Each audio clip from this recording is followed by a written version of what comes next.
வாழ்க வளமுடன். இப்போ நம்ம சக்கரை பொங்கல் எப்படி செய்யறதுன்றதை பற்றி பார்க்க போகிறோம்.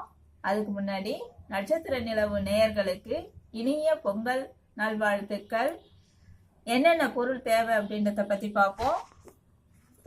பச்சரிசி 1/4 கிலோ, 4 ஸ்பூன் நெய், 150 கிராம் வெல்லம், 10 முந்திரி பருப்பு, 10 திராட்சை, 2 ஏலக்காய். இப்போ எப்படி செய்யறதுன்றதை பற்றி பார்க்கலாம். வீடியோக்குள்ளே போகலாம் வாங்க.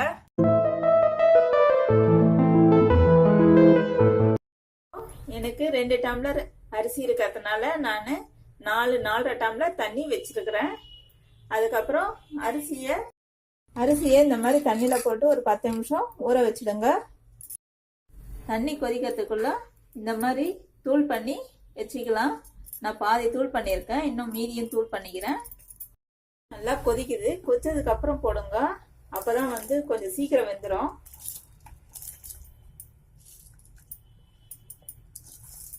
இது கொஞ்சம் வேகட்டும். இப்போ கொஞ்சம் பொங்கி வரும்போது நம்ம பொங்கல் கூட சொல்லலாம். அந்த மாதிரி நேரத்துல தான் சொல்லுவாங்க. பொங்கிடுச்சு, நம்ம பொங்கலோ பொங்கல் அப்படின்னு சொல்லிட்டு சொல்லலாம். இதுல நம்ம பாலும் ஊத்தலாம். நான் பால் இல்லாத இப்போ நான் செய்யறேன். இப்போ கொஞ்சம் வெந்திருக்குதுங்க. இன்னும் கொஞ்சம் வெந்ததுக்கு அப்புறமா நம்ம வெல்லம் போட்டுடலாம். இப்போ இந்த பதத்துக்கு வந்துடணும். அதுக்கப்புறமா நம்ம வெல்லம் தூள் பண்ணி வச்சிருக்கிறேன், அதை அப்படியே போட்டுருங்க. ஏன்னா வடிகட்டினீங்கன்னா கொஞ்சம் தண்ணி ஆயிடும், அதனால அப்படியே போட்டுடுங்க. வெல்லம் தூள் பண்ணி வச்சு போட்டிங்கன்னா நல்லா இருக்கும். இப்போ வெல்லம் போட்டாச்சு. பயத்தம்பருப்பு போட்டிங்கன்னா உங்களுக்கு ஒரே நாள்ல காலி பண்ணிடணும். அதனால நம்ம பயத்தம்பருப்பு இல்லைன்னா மறுநாள் கூட நீங்க வச்சிருந்து சாப்பிடலாம், நல்லா இருக்கும். இந்த வெல்லம்லாம் கொஞ்சம் கட்டிலாம் இல்லாம நம்ம கலந்து விட்டுப்போம். இது கொஞ்சம் ஒரு 5 நிமிஷம் சிம்ல வச்சு கொஞ்சம் வேகட்டும்.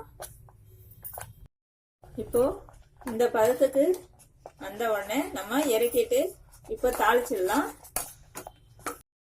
இப்போ நம்ம 4 ஸ்பூன் நெய் வச்சிருக்கிறோம், அதுல 3 ஸ்பூன் விடுறேன். இப்போ வேணும்னா நம்ம மேல கூட விட்டுக்கலாம். இப்போ நல்லா காஞ்சிருக்கு. நம்ம முந்திரி பருப்பு போட்டுப்போம், திராட்சை போட்டுப்போம். ரெண்டும் கொஞ்சம் வதங்கட்டும். சேவுக்கிற அளவுக்கு வதக்கிடுவோம். இப்போ இந்த அளவுக்கு செவுக்க வந்த உடனே நம்ம எடுத்து அதுல போட்டுருவோம். கடைசியா இது தாளிச்சு முடிச்ச உடனே ஏலக்காவை இந்த மாதிரி தூள் பண்ணி வச்சிருக்கேன், அதை தூவிடுவோம். நல்லா கலக்கி விட்டுருங்க.